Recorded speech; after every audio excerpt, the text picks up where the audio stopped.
Assalamualaikum warahmatullahi wabarakatuh. Bismillahirrahmanirrahim. Alhamdulillahi rabbil alamin. Wabihi nasta'inu ala umurid dunya waddin. Wassalatu wassalamu ala ashrafil anbiya'i wal mursalin. Sayyidina Muhammadin wa ala alihi wa sahbihi ajma'in. Allahumma faqihna fid din wa 'allimna at-ta'wil amma ba'du. Bismillahirrahmanirrahim. Mari kita melanjutkan ngaji kitab Mabadi Awwaliyah fi Usulil Fiqhi wal Qawaidil Fiqhiyah. Sekarang kita akan membahas tentang al-qiyas atau analogi. Al-mabhatsus tsani asyara, adapun pembahasan yang ke-12 fil qiyasi ialah tentang qiyas, tentang analogi. Al-qiyasu hujjatun, adapun qiyas, analogi, hujjatun adalah hujjah, adalah dalil. Ada 4 dalil yang disepakati oleh para ulama sebagai sumber hukum Islam. Pertama adalah Al-Quran, kedua adalah As-Sunnah, ketiga adalah Al-Ijma, yang keempat adalah Al-Qiyas. Jadi Al-Qiyas ini adalah hujjatun, hujjah atau dalil. Dalil dari sumber hukum Islam. Dalil sebagai sumber hukum Islam. Qala Allah Ta'ala, berfirman Allahu, siapa Allah Ta'ala maha luhur, siapa Allah. Fa'tabiru ya ulil absari, maka ambil pelajaranlah kalian, maka mengambil pelajaranlah kalian, ya ulil absari, wahai orang-orang yang memiliki mata hati. Sekarang kita masuk pada definisi dari qiyas, baik secara bahasa maupun istilah teknis di dalam ilmu usulul fikih. Al-qiyasu, adapun qiyas, analogi, lughatan secara bahasa, takdiru syai'i ialah mengukur sesuatu atau membandingkan sesuatu biakhara dengan sesuatu yang lain, diuklama agar diketahui al-musawatu apa kesamaan, bainahuma di antara keduanya, asyai' wa akhara. Jadi secara bahasa qiyas itu adalah membandingkan atau mengukur sesuatu dengan sesuatu yang lain agar kesamaan di antara keduanya diketahui. Taqulu, berkata kamu, kistu taubah, kistu mengukur aku as-taubah pada baju, biziroi dengan lengan. Ai qaddartuhu, artinya qaddartuhu mengukur aku terhadap taub, bihi dengan az-zira. Wastilahan, dan secara istilah teknis dalam ilmu usulul fikih yang dinamakan qiyas itu adalah raddul far'i, ialah mengembalikan fara, cabang, ilal aslih pada asal, bi'illatin dengan sebab, tajma'uhuma yang menyatukan apa illah, huma terhadap keduanya fara dan asal, fil hukmi di dalam hukum, fil hukmi di dalam hukum. Jadi yang dinamakan qiyas secara istilah itu adalah mengembalikan fara. Fara ini adalah kasus baru yang tidak ada hukumnya, dikembalikan kepada asal. Medianya apa atau perantaranya apa? Yaitu dengan menggunakan illah, sebab yang menyatukan antara fara dan asal ini. Mengembalikan dalam masalah apa? Yaitu di dalam masalah hukumnya. Artinya hukum dari fara ini disamakan, dikembalikan kepada hukum asal dengan menggunakan sebab yang menyatukan di antara fara dan asal ini. Contohnya, kaqiyasil aruzi, seperti menyamakan atau menganalogikan aruzi beras, alal burri atas gandum, fir riba di dalam riba, bijami ta'ami dengan faktor penyatu makanan. Di sini yang menjadi fara adalah arus, beras. Yang menjadi asal adalah bur, gandum. Yang menjadi ilat adalah to'am, makanan. Hukumnya adalah riba.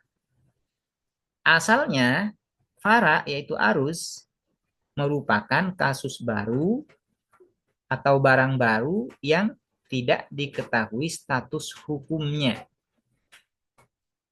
Kemudian, asal yaitu bur, ini status hukumnya sudah diketahui, yaitu bur ini termasuk barang riba. Nah, kemudian arus ini disamakan hukumnya dengan bur. Artinya arus ini hukumnya dihukumi sebagai barang riba. Disamakan dengan bur yang sama-sama juga status hukumnya adalah barang riba.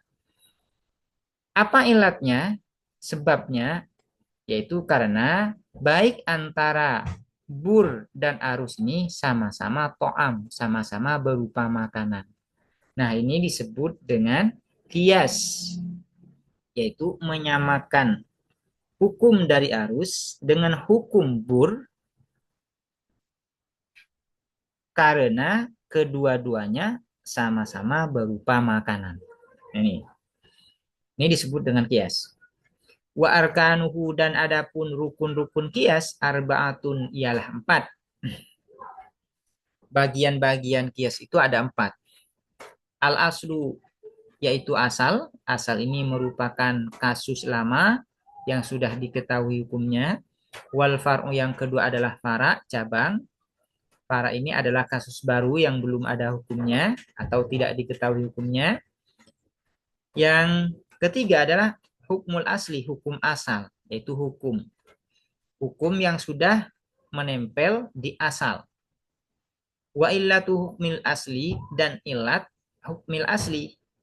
Ilat atau sebab hukum ini menempel di asal. Jadi ada 4 ya. Pertama ada asal, kedua ada fara, ketiga ada hukum, yang keempat ada ilat. Kemudian kias ini berdasarkan ilatnya terbagi menjadi 3. Pertama disebut dengan kiasul illah, kedua disebut dengan kiasul dalalah, yang ketiga disebut dengan kiasus syabah. Wahua dan adapun kias salah satu aksamin ialah 3 bagian. Kiasul illati yang pertama disebut dengan kiasul illah. Biasanya kiasul illah ini diterjemahkan dengan analogi sebab. Apa yang dinamakan kiasul illah? Wahua dan adapun kiasul illah ma adalah sesuatu, isi dari ma ini adalah kias. Kanatil illatu yang ada al illatu apa ilat? Sebab fihi di dalam ma mujibatan, ini mujibatan bukan mujibatun. Mujibatan ialah mewajibkan atau mengharuskan lil hukmi terhadap hukum.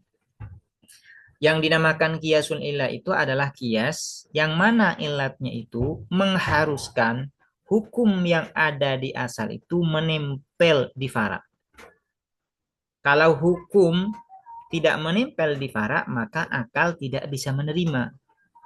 Nah, ini yang disebut dengan mujibatan lil hukmi. Ilatnya itu mengharuskan hukum yang ada di asal menempel di fara. Contohnya, kakiyasid dorbi seperti menyamakan ad-dorbi, memukul, alat ta'fifi atas mengatakan lil walidaini kepada kedua orang tua, menyamakan fit tahrimi di dalam keharaman. Ilatnya apa? Bi illatil idza'i dengan sebab idza, menyakitkan. Di sini yang menjadi fara adalah ad-dorbu, yang menjadi asal adalah at-ta'fif. Hukumnya adalah at-tahrim, ilatnya adalah idza.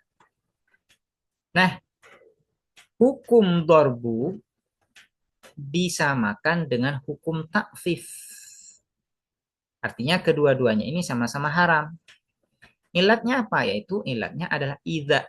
Sama-sama menyakitkan. Nah, ilat idza ini merupakan ilat dari hukum asal. Kemudian ilat ini juga ada di fara. Karena ad-darbu ini juga sama-sama menyakitkan.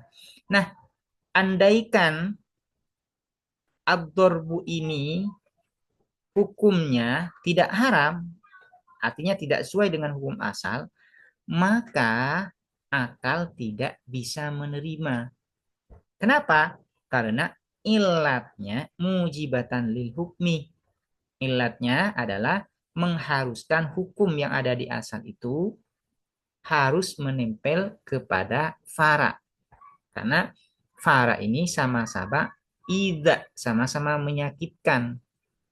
Lah andaikan dikatakan dorbu ini tidak haram, maka akal menyangkal. Akal menyangkal, akal tidak menerima. Mengatakan takfif kepada kedua orang tua itu hukumnya haram karena ida. Sementara dorbu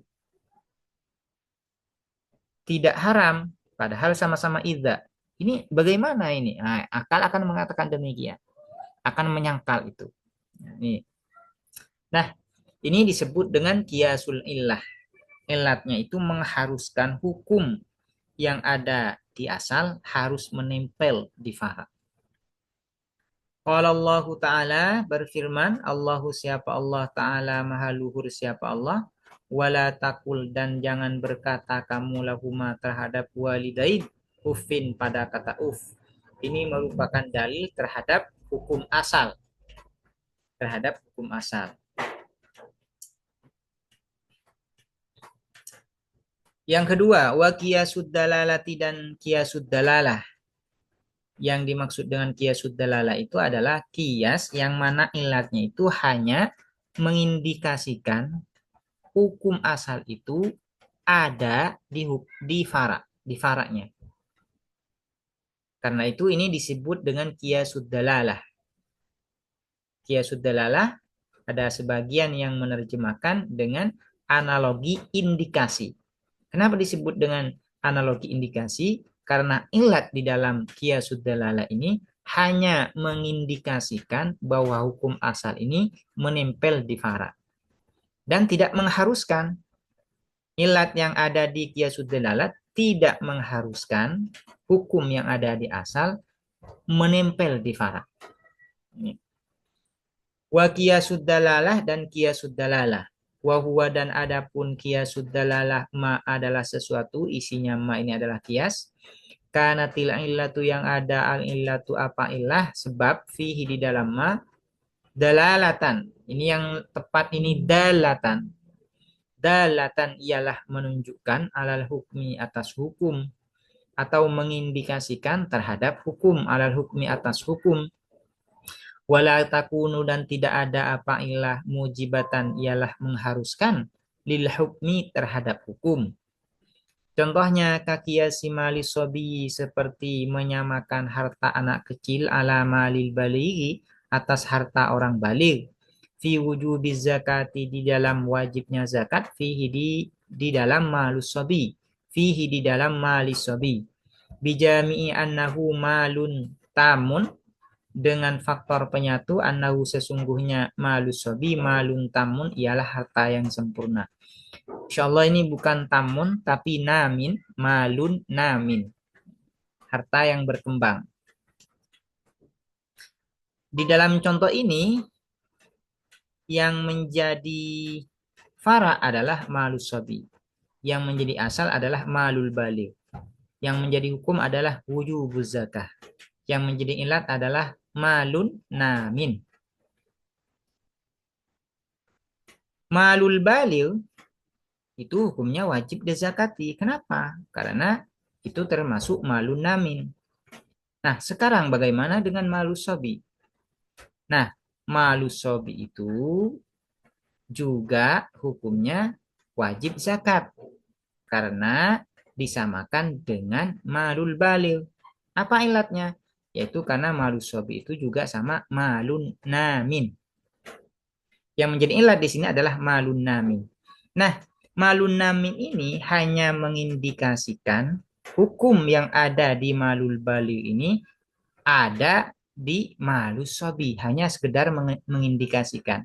Artinya, andaikan andaikan malus sobi ini dikatakan tidak wajib zakat, akal masih bisa menerima. Bahkan andaikan ada yang berpendapat berbeda, misalnya, maka akal masih bisa menerima. Contohnya, ini ada yang berbeda pendapat. Wa yajuzu dan boleh ayyuqala apa dikatakan. Apa yang dikatakan? La yajibu, insya Allah ini la tajibu ya. La tajibu, tidak wajib apa zakat fi mali sobi di dalam harta anak kecil kama qala sebagaimana berpendapat bihi dengan adamul wujub Abu Hanifah siapa Imam Abu Hanifah fihi di dalam malu sobi kiasan karena menyamakan atau menganalogikan alal haji atas haji. Fa'innahu maka sesungguhnya al-hajju yajibu ialah wajib alal baligi atas orang balik wala yajibu dan tidak wajib apa al-haji ala sobi atas anak kecil. Jadi Imam Abu Hanifah berpendapat berbeda. Menurut beliau malu sobi itu tidak wajib zakat. Kenapa? Karena disamakan dengan haji bagi orang balik. Haji bagi sobi. Nah, bukan orang balik ya. Disamakan dengan haji bagi sobi. Haji bagi sobi itu tidak wajib. Begitu juga malu sobi tidak wajib. Artinya tidak wajib zakat. Ini adalah pendapat Imam Abu Hanifah. Dan andaikan ini ada yang berpendapat demikian dan memang demikian pendapat Imam Abu Hanifah ini, maka akal kita masih bisa menerima, tidak menolak, tidak menyangkal.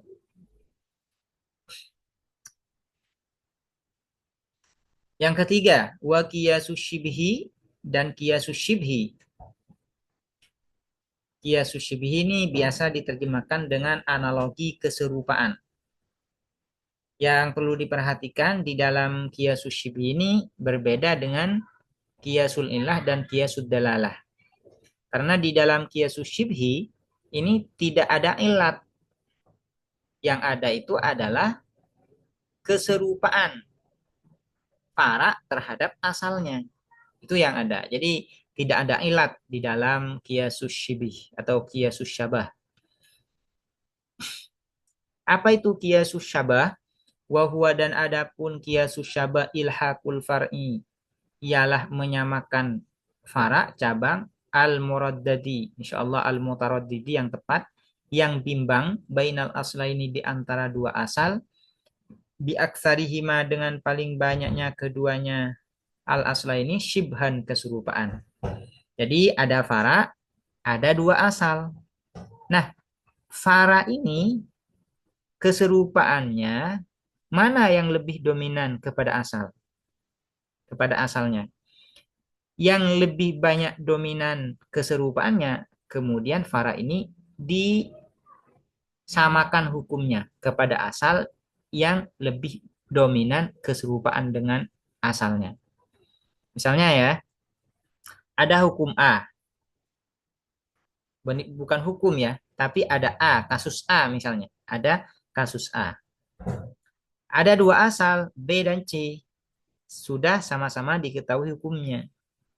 Nah, A ini mana yang lebih banyak keserupaannya? Apakah pada B atau kepada C? Kalau A ini banyak keserupaannya kepada B, maka hukum A ini disamakan dengan B. Kemudian apabila A ini lebih banyak keserupaannya dengan C, maka A ini diserupakan atau disamakan hukumnya dengan C. Nah, itu ya. Jadi tergantung mana yang lebih dominan keserupaan fara ini kepada asalnya. Maka hukumnya disamakan. Contohnya, kama fil abdi sebagaimana di dalam al-abdi. Al-abdi ini budak. Idza utlifa ketika dirusak siapa al-abdu atau dibunuh siapa al-abdu. Fa innahu maka sesungguhnya al-abdu mutaraddidun ialah bimbang fid dhamani di dalam ganti rugi bainal insanil hurri, di antara manusia yang merdeka, min annahu, dari sesungguhnya al-abdu adamiyun, adalah manusia. Fayajibu, maka wajib, alaman, atas orang, atlafahu, yang merusak, siapa, manhu, terhadap al-abdu, al-kisosu, apa kisos.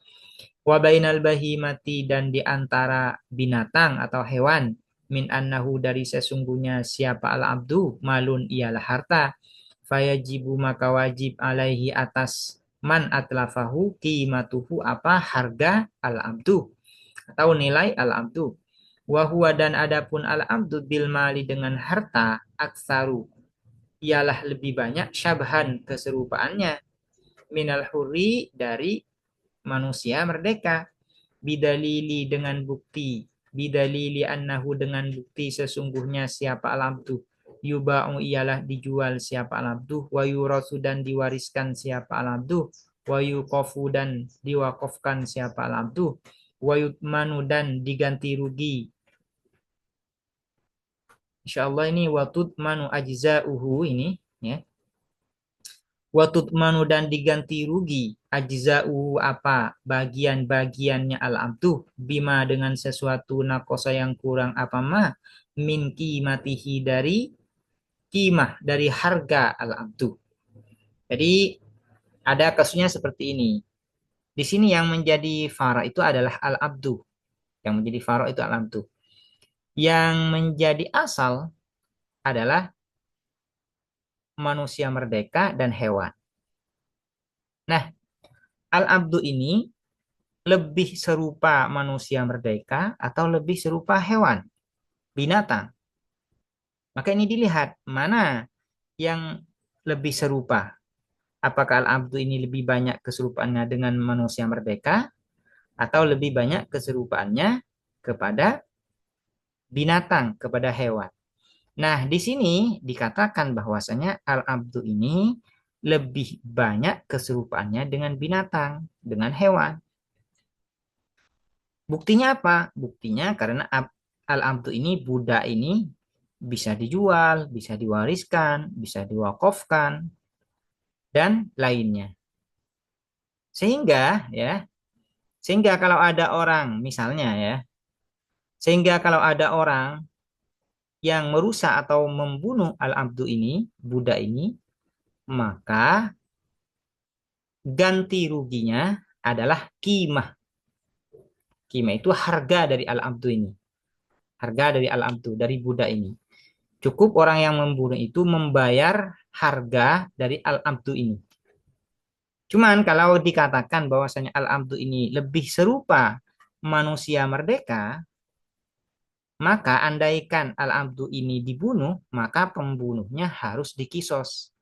Harus dikisos. Karena manusia merdeka itu ketika dia dibunuh, maka pembunuhnya dikisos. Nah, demikian ya. Jadi di dalam kiasus syabah yang diperhatikan itu adalah yang lebih banyak, lebih dominan keserupaan fara terhadap asalnya. Demikian, semoga bermanfaat dan semoga dapat dipahami. Assalamualaikum warahmatullahi wabarakatuh.